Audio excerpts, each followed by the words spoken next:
let you know this is the birth certificate of Donald Trump's grandfather, born in 1869, close to Bad Dürkheim. Right?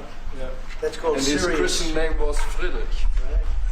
That's serious German. Serious right? German name. That's serious. Bad Dürkheim is serious German. But I want to thank you very much for, first of all, I want to thank you for that. That's My pleasure. Thank you very much. Thank you again. Fantastic. We'll put it up in a place of honor. Yeah. Maybe we can, let's see, to put it up there someplace. It's an honor to have you. As you know, the Chancellor just won a great election, very, very strong election. Very respected man. I can tell you, we've been on the phone many times talking about some of the problems of the world outside of Germany. And it's very sad what's going on. We both feel that way. What's going on with Russia, Ukraine, and other things we talk about, but Russia, Ukraine in particular. I'd like to see it end, and maybe it'll end, but we get some news there'll be some fighting. Something happened a couple of days ago, and now they do a return, and here it goes. It's not good. He's unhappy about it. I'm unhappy about it. But I think eventually we're going to be successful in stopping the bloodshed. It's pure bloodshed. 5,000-6,000 young soldiers a week are being killed. You know that those numbers. Yeah, we know the numbers. They're staggering. They're staggering numbers. But Chancellor, I just want to congratulate you, and I want to welcome you to the Oval Office. Thank you. It's an Oval Office that's in very good shape. We like fixing things up and having them tippy-top like they have in Germany. They do that in Germany very much, and we do it here. We're having a very good run.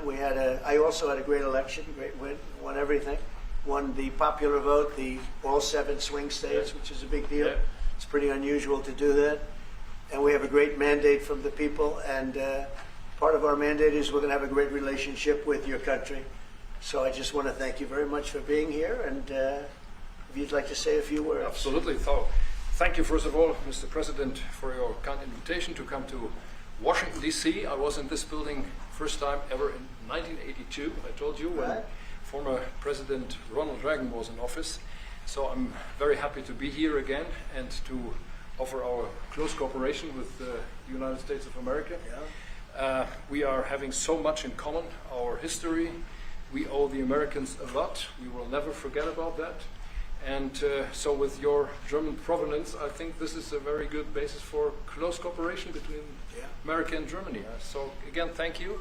Thank you for the hospitality, and thank you for having your guest house for a night. This is a great place. Great place. Many thanks for that. I really enjoyed it.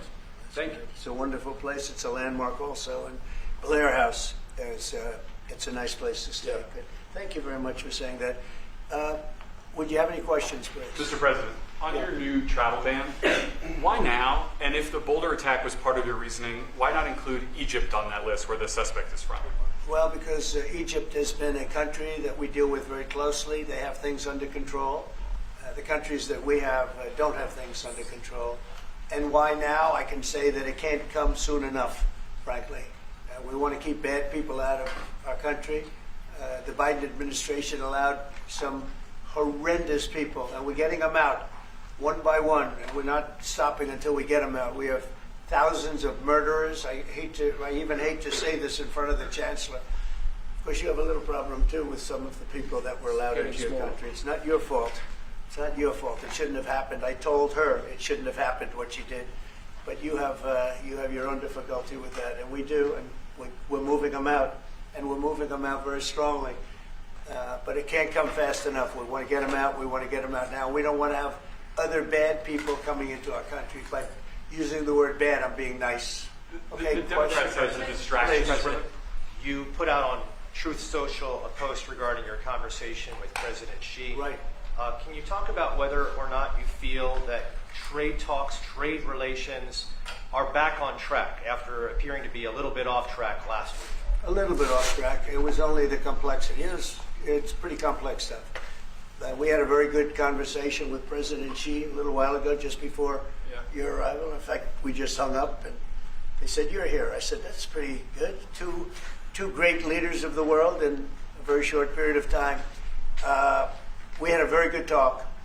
and we've straightened out any complexity. And it's very complex stuff, and we straighten it out. The agreement was we're going to have Scott and Howard and Jameson will be going and meeting with their top people and continue it forward. But no, I think we have everything. I think we're in very good shape with China and the trade deal. We have a deal with China, as you know, but we were straightening out some of the points, having to do mostly with rare earth, magnets, and some other things. So those reduced trade tariff rates, they remain in effect? Yeah, we have the deal. I mean, we've had a deal. We announced the deal, and we'll be. I guess you could say, I wouldn't even say finalizing it up, Scott. I would say we have a deal, and we're going to just make sure that everybody understands what the deal is. Okay.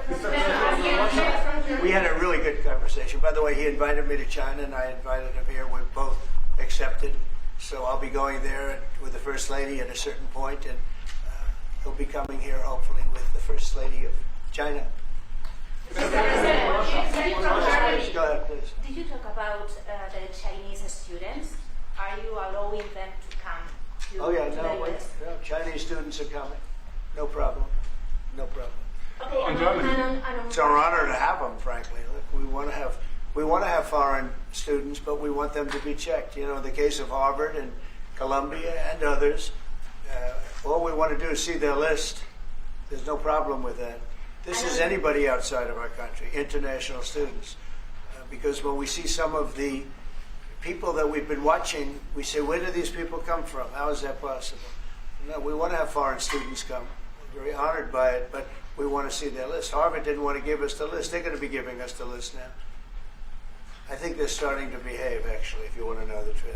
Okay, Mr. President. Yeah, please.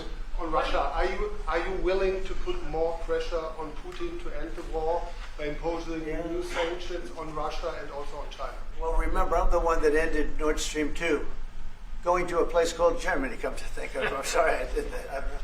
But I ended Nord Stream 2. Nobody else did.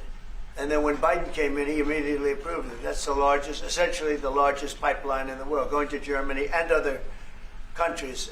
And by the way, we have so much oil and gas, you will not be able to buy it all. I mean, you literally, we have so much, and I hope we're going to make that a part of our trade deal because we have more than anybody else. We have actually the most, by far in the world, probably double what anyone else has. So we'll work on that. I'm sure that's something we'll discuss today.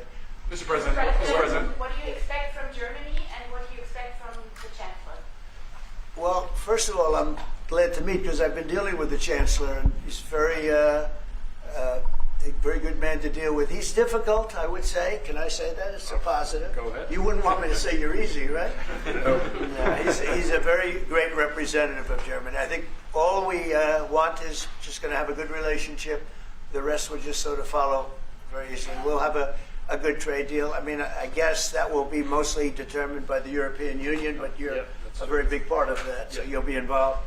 But we'll end up hopefully with a trade deal or we'll do something. You know, we'll do the tariffs. I mean, I'm okay with the tariffs, or we make a deal with the trade, and I guess that's what we're discussing now. Mr. President. Mr. President. Please, go ahead. Mr. President? No, not you. Is Germany I've doing had enough on enough. defense, Mr. President? Is Germany doing enough on defense? What? Defense spending. Is Germany doing enough on The defense? Chancellor wants to. Is Germany doing enough? Chancellor wants to spend 3.5. Well, I don't know. I mean, I haven't discussed it very much. I know that you're spending more money on defense now, and quite a bit more money. And that's a positive thing. I'm not sure that General MacArthur would have said it's positive. You know, he wouldn't like it, but I sort of think it's good. You understand what I mean by that? Absolutely, I understand. He made a statement: "Never let Germany rearm." And I said, I always think about that when he says, "Sir, we're spending more money on defense." I say, "Oh, is that a good thing or a bad thing?" I think it's a good thing. But, you know, at least to a certain point. There'll be a point when I'll say, please don't arm anymore, if you don't mind. We'll be watching him. Mr. President. Mr. President. Biden, Mr. President. Yeah, Biden, you said Biden? Your predecessor dismissed your auto pen investigations and made all the decisions during the presidency. I'm curious your reaction to his dismissal. Well, look, the auto pen, I think, is the big scandal. outside of the rigged election of 2020, I think the biggest scandal of the last many years is the auto pen. And who's using it? I happen to think I know, okay, because I'm here. And I'm not a big auto pen person, fortunately. I'm glad. I'm very glad. It's an easy way out. But it's a very bad thing, very dangerous. You know, I sign important documents. Usually when they put documents in front of you, they're important. Even if you're signing ambassadorships, I consider that important. I think it's inappropriate. You have somebody that's devoting 4 years of their life or more to being an ambassador. I think you really that person deserves to get a real signature, not an auto pen signature. And I can tell auto pen easily. I can look at it. Like two little pinholes from pulling the paper, right? You always see the pinholes. Yeah. It's real easy to tell about auto pen. I think it's very disrespectful to people when they get an auto pen signature. Outside, auto pen to me are used when thousands of letters come in from young people all over the country and you want to get them back. And, you know, people use auto pens for that, to send a little signature at the bottom of a letter where you have thousands of them. We get thousands of letters a week, and it's not possible to, you know, do. I'd like to do it myself, but you can't do it. To me, that's where auto pens start and stop. But I'm sure that he didn't know many of the things. Look, he was never for open borders. He was never for transgender for everybody. He was never for men playing in women's sports. I mean, he changed. I mean, all of these things that changed so radically. I don't think he had any idea that what was, frankly, I said it during the debate and I say it now, he didn't have much of an idea what was going on. Mr. President, He shouldn't be. I mean, essentially, whoever used the auto pen was the president. And that is wrong, it's illegal, it's so bad, and it's so disrespectful to our country. Mr. President. Mr. President, will you lead your troops in Germany? And if I may ask a question to the Chancellor to answer in German for the German audience, how has your first encounter been? The answer is yes. We'll talk about that. But if they'd like to have them there, you know, we have a lot of them, about 45,000. It's a lot of troops. It's a city, when you think of it. That's good economic development. They're highly paid troops, and they spend a lot of money in Germany. But the relationship with Germany is very important. Yeah, we'll be doing that. No problem. May I say a few words in German? Yes, please. So, danke für die Frage. Wir sind hier im Weißen Haus und ich bedanke mich beim Präsidenten für den sehr freundlichen Empfang im Oval Office in diesem weltweit bekannten Raum. Ich freue mich sehr, hier zu sein. Und wir bereiten eine Vertiefung unserer Zusammenarbeit vor. Ich freue mich sehr darüber. Mr. President, you've made freedom of Do you speak English because you speak such good English? Is it as good as your German, would you say? Now, do you feel more comfortable? No, it's not my mother tongue, but I try to understand almost everything and very to good. speak as good as I can. Very good. You know, it's Mr. President, you've made an freedom. achievement, actually. Mr. President, can I follow up on the auto pen? Thank you, Mr. President. The criticism that I've seen, and I'm sure you've seen, regarding Elon Musk and your big, beautiful bill, what's your reaction to that? Do you think it in any way hurts passage in the Senate, which, of course, what is you're seeking? Well, look, you know, I've always liked Elon, and it's always very surprised. You saw the words he had for me, and he hasn't said anything about me that's bad. I'd rather have him criticize me than the bill, because the bill is incredible. It's the biggest cut in the history of our country. We've never cut. It's about 1.6 trillion in cuts. It's the biggest tax cut. You would say people's taxes will go way down, but it's the biggest tax cut in history. It's we are doing things in that bill that are unbelievable. And when you look at what we're doing for small businesses, for people, for middle-income people, all of the things that we're doing, nobody's ever seen anything like it. And, you know, Elon's upset because we took the EV mandate, and, you know, which was a lot of money for electric vehicles. And, you know, they're having a hard time, the electric vehicles. And they want us to pay billions of dollars in subsidy. And, you know, Elon knew this from the beginning. He knew it for a long time ago. That's been in there. That's been, I would say, JD, that hasn't changed. That's been right from the beginning. Mr. Secretary, that hasn't changed at all, right from the beginning. But I know that it disturbed him. He wanted, and rightfully, you know, he recommended somebody from that he, I guess, knew very well. I'm sure he respected him, but to run NASA. and I didn't think it was appropriate. And he happened to be a Democrat, like totally Democrat. And I say, you know, look, we won. We get certain privileges, and one of the privileges we don't have to appoint a Democrat. NASA is very important. We have great people. General Kane is going to be picking somebody with our. We'll be checking him out, seeing. But he wanted that person, a certain person, and we said no. And you know, I can understand why he's upset. Remember, he was here for a long time. You saw a man who was very happy when he stood behind the Oval desk.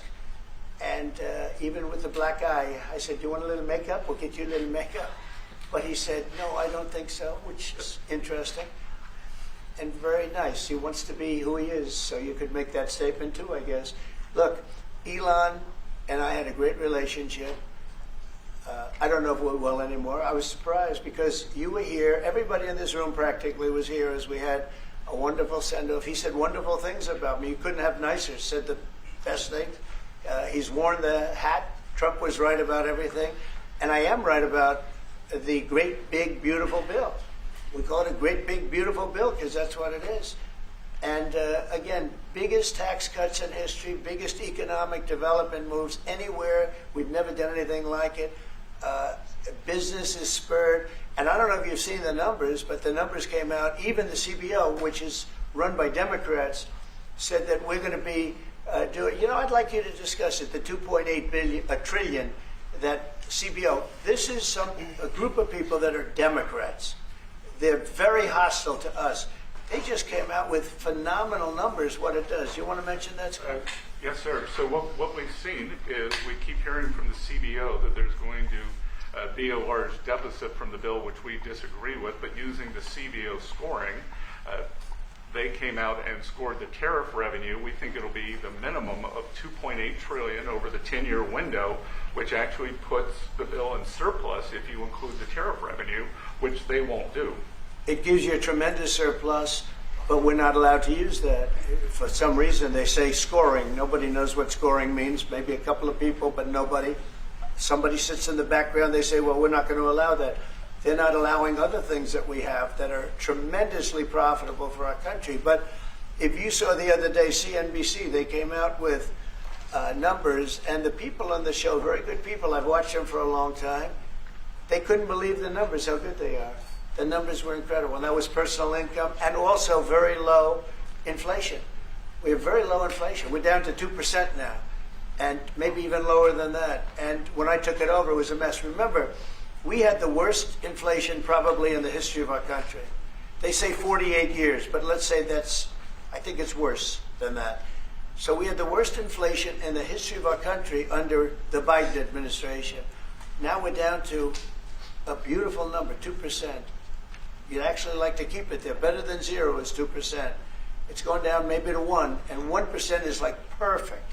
That's perfect. You don't want to have zero for certain reasons that nobody is very interested to listen to. But we have almost perfect inflation. Grocery prices are down. Everything. Remember eggs? Eggs. We weren't going to buy another egg for the next 20 years. They were so expensive, right? Remember? You guys all hit me about eggs. Eggs have come down 400%. Everybody has eggs now. They're having eggs for breakfast again. But if you look at gasoline, very important. I think always the most important because it's the energy is the biggest factor. That's what happened. He screwed up our energy policy, and everything went up because energy went up. But now energy is way down, and they have states where you're at $1.98 a gallon for gasoline. So the costs have come way down, and one of the things I ran on was that. I ran on the border. We have the best border in the history of our country, 99.99%. It was last week, 3 people came in, 2 of them for medical reasons. We let them in because one of them had a heart attack. I think it was a nice thing to do, and one of them had something else.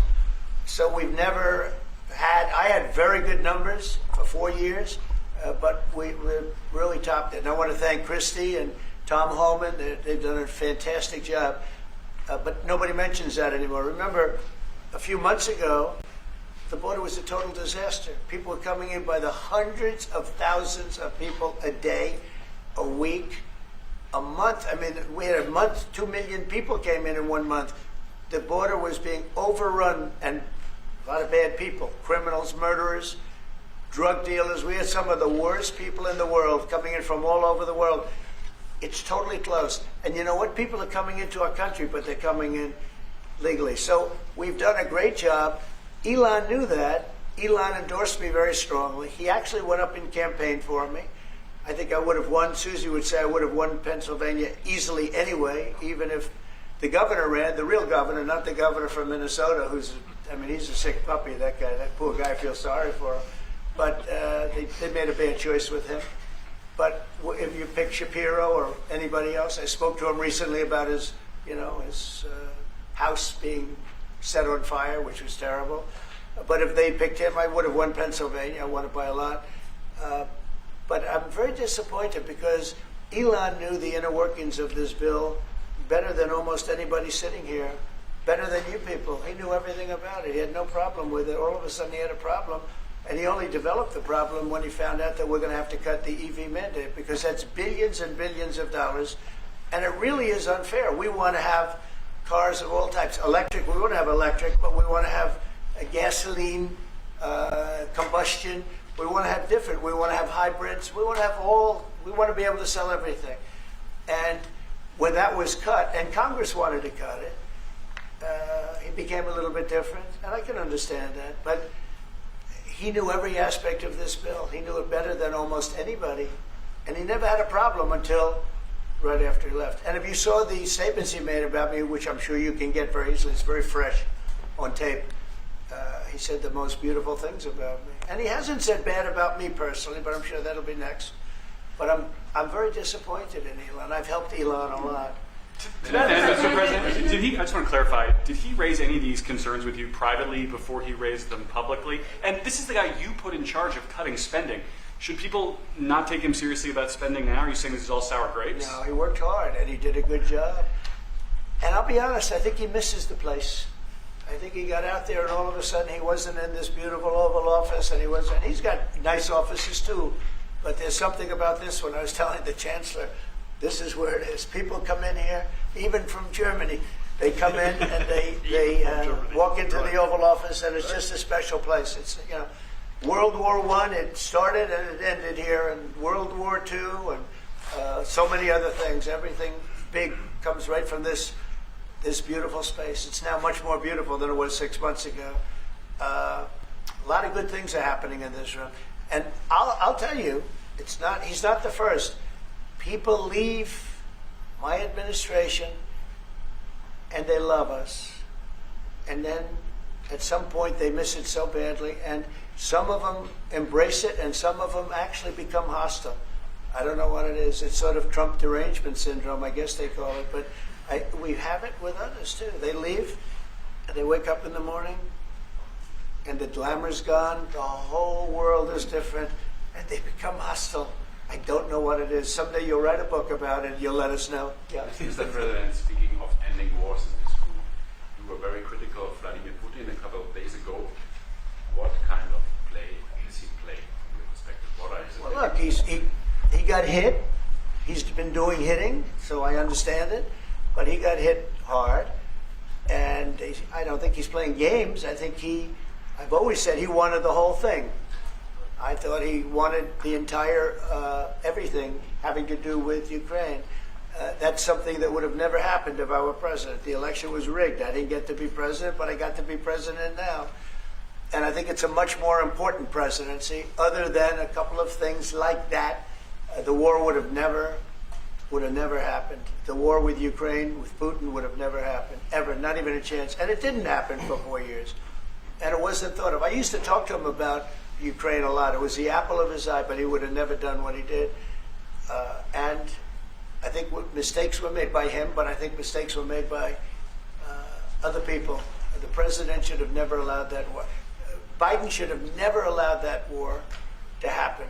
If you had the right guy in here, that war would have never happened. Israel would have never happened with Hamas. That would have never happened. The attack on Israel would have never happened because Iran was broke. They had no money. They had no money to give to Hamas or Hezbollah or anybody else. And all of that would have never happened. Inflation wouldn't have happened. It was caused mostly by energy. And the Biden administration messed up my great energy policy. We were down into the 190 a gallon, and it would have never happened. It was caused by energy and their bad spending on the Green New Scam and other things that they spent on. But all of those things would have never happened. But maybe most importantly, the war, Chancellor, with Russia would never have happened with Ukraine. It was something that would have, you know, I dealt with Putin a lot. There was no chance, zero. And you know, a lot of people say, how do you know? For 4 years it didn't happen. There was never a chance of it happening. And he understood the consequences. Now, it's a shame. And when you see all of those people, they came out with a report today that that millions of people have died, much more than people thought. And I've been saying that for a long time. The amount of death in that war is far greater than the news has been reporting, or than, frankly, that either side has been reporting. It's a very sad thing.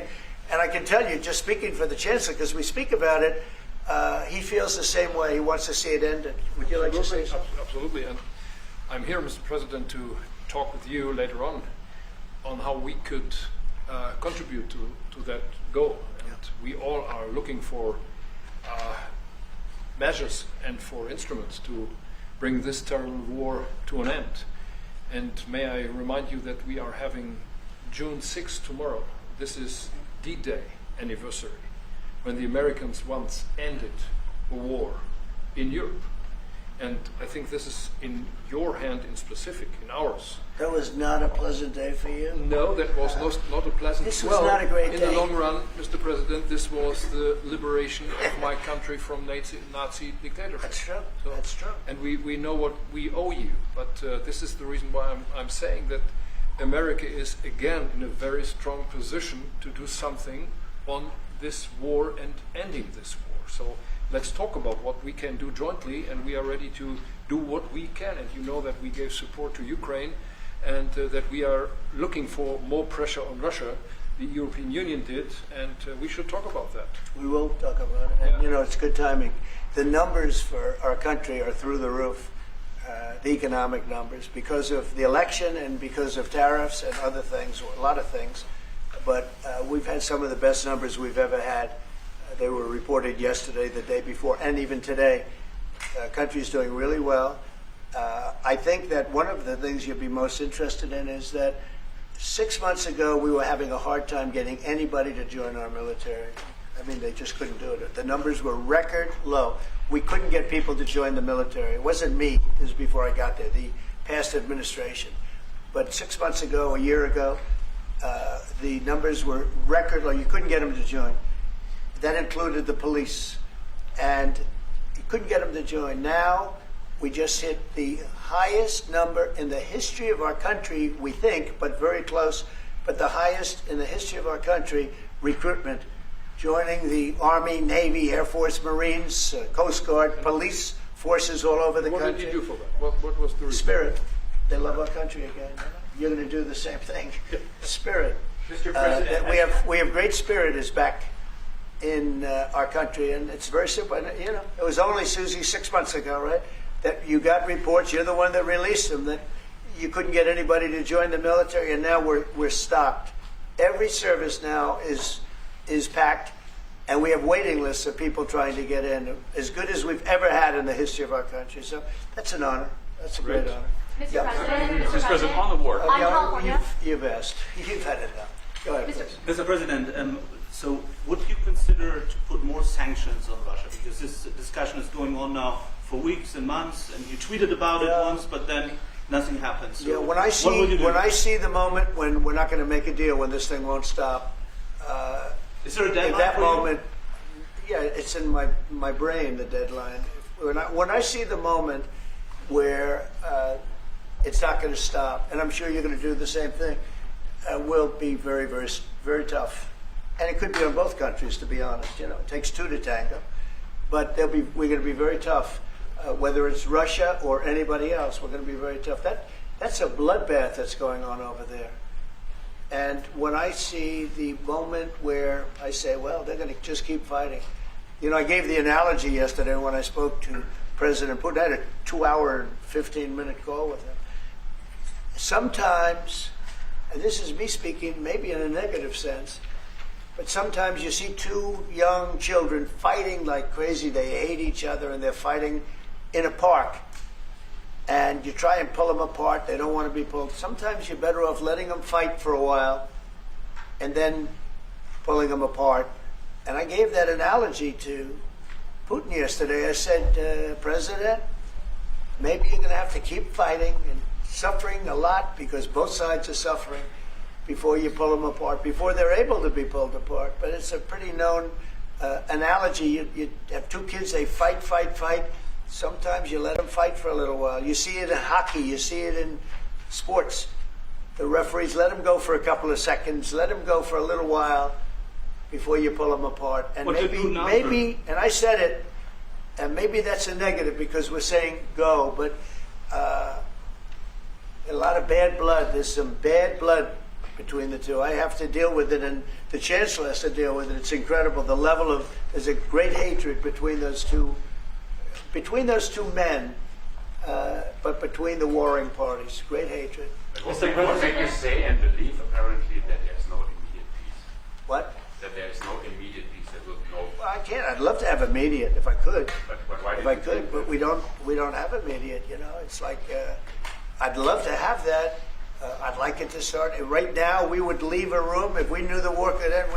We'd say, forget about you guys. Forget about trade, right? Yeah. We'd say, let's go settle it. There's some additional fighting that's going to go on.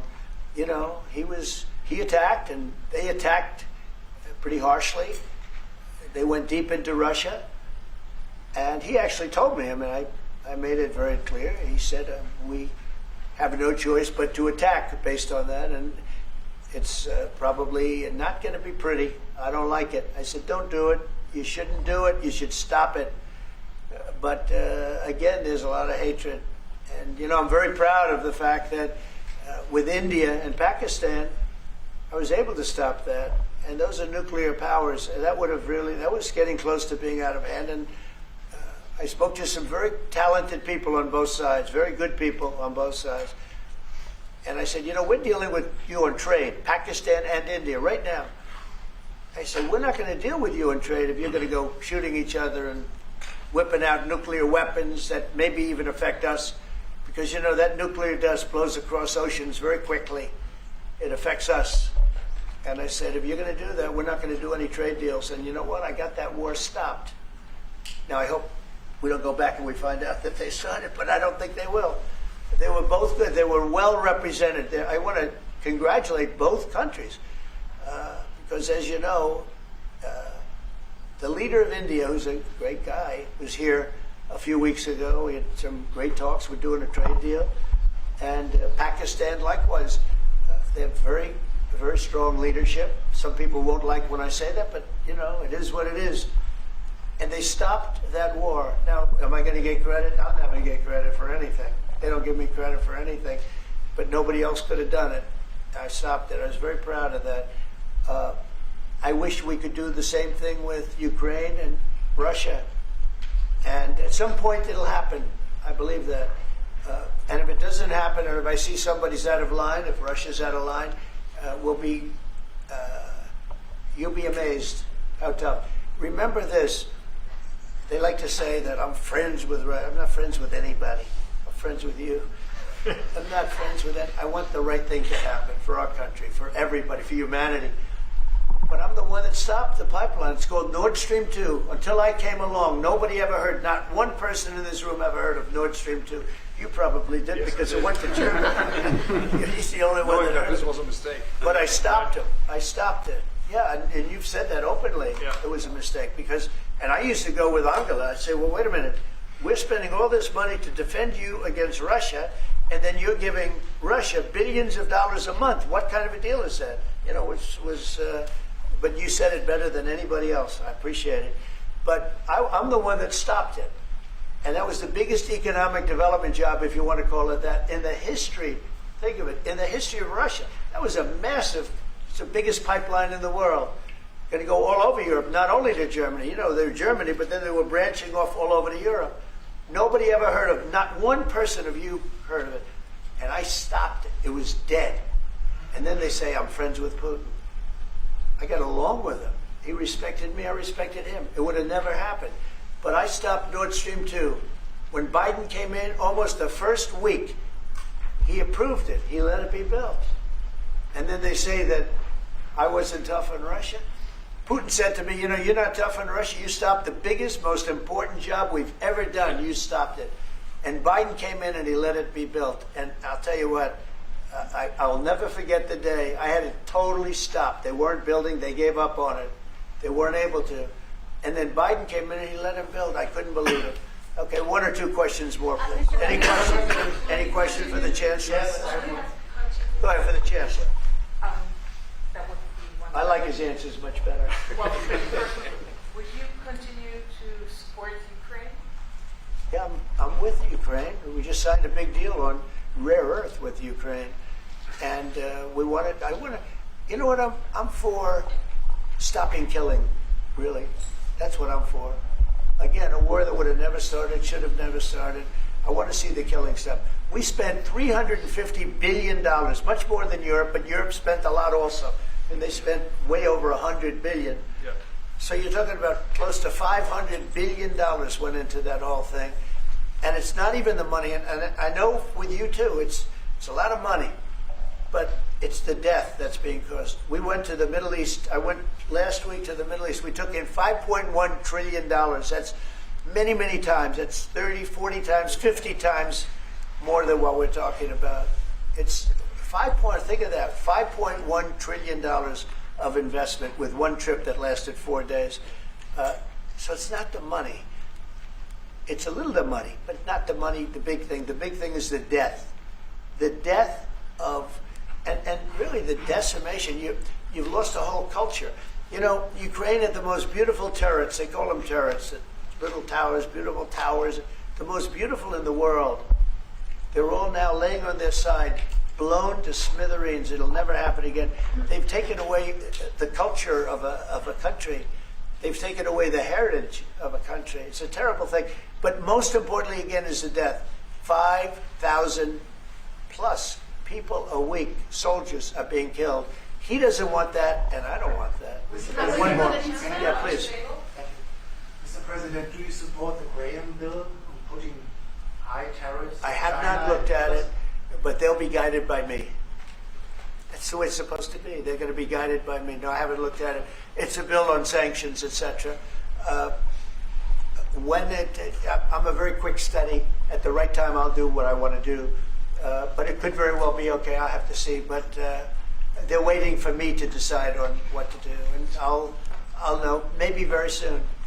It's a harsh bill. Yeah, very harsh. How about one more on the auto, Mr. President? You want to take one more on the auto pen? Go ahead. I would like to have a question to Chancellor as well. Because, do you agree with the analogy the President made on the war between Russia and Ukraine as being a fight between two kids? Is that how you view that as well? And what do you actually want the U.S. President to do in this? Well, I think we both agree on this war and how terrible this war is going on, and we are both looking for ways to stop it very soon. And I told the President before we came in that he is the key person in the world who can really do that now by putting pressure on Russia. And we will have this debate later on again, how we can proceed jointly between the Europeans and the Americans. And I think we are all we are having the duty to do something on that now to stop it after 3.5 years, which is really terrible. Look at the kids, the kids which were kidnapped from Ukraine to Russia. This is all terrible. And so we are talking about instruments, measures, what we can do, and my personal view is clear on that. We are on the side of Ukraine, and we are trying to get them stronger and stronger just to make Putin stop this war. And this is our approach. We get satellite pictures of the war field, Yeah. and you don't even like to look at them, right? It's terrible. So It's really bodies, arms, heads, legs all over the place. You've never seen anything like it. It's so ridiculous. And this is only by Russian weapons against Ukraine. This had never happened with Ukraine weapons against Russia. Never. Ukraine is only targeting military targets, not civilians, not private, not energy infrastructure. So this is the difference, and that's the reason why we are trying to do more on Russia, how to stop this war. Well, in this case, I'm talking about the battlefield, the soldiers on soldiers. But you could also say that, too, with the cities. Yeah. The cities are being hit also. So it's a terrible, terrible thing. Right? Somebody said autopen. Did I hear the word autopen? Yeah, I was just curious. Because I think it's the biggest scandal maybe in the last 100 years in this country. So when I hear that word, I think it has to be discussed because the fake news will try and hide it, and we can't do that. Well, that's what I'm asking. Have you uncovered any evidence that anything specific was signed without President Biden's knowledge or by other people in the administration acting illegally? Well, I don't think Biden would know whether or not he signed it. I'm asking if you've uncovered any of that information. No, but I've uncovered, the human mind. I was in a debate with the human mind, and I didn't think he knew what the hell he was doing. So, it's just one of those things, one of those problems. We can't ever allow that to happen to our country. The danger our country was in, and I know some of the people that worked with him, radical left, horrible people. And I could give you the name of some of the people that used the autopen, because I'm here, and I ask questions about people that were here also. There are a lot of people that were here when that happened, and they're here right now, and they'll answer your question very accurately. But I know some of the people that use that autopen, and those are not the people that had the same ideology as Joe Biden. These were radical left lunatics that used that, and they didn't get elected. He didn't get elected either, actually. Thank you very much, everybody. Thank you, Press. Thank you, Press.